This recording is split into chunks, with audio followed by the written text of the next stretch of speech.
naman ni baby Mingming na yan. Oh.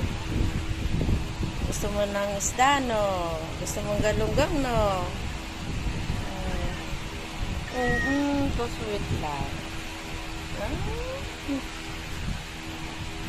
Naglalambing pa eh. Bibigyan naman kita ng galunggong mamaya pag naluto. Oh.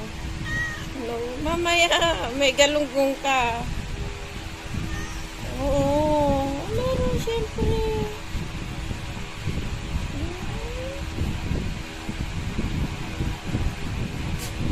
Sweet lang. Yan po oh, nanghihingi po kasi ng galunggong. Ganyan po yan pag nanghihingi.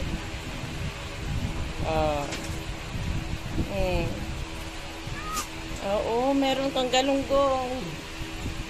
Maluluto na. Saglit na lang. Oo. Ayan po, oh, kumakain na po sila ngayon ng galunggong. Sarap eh, oh. Yung isang anak lang po niya yung kasama niya kumain. Wala yung dalawa. Tulog po siguro.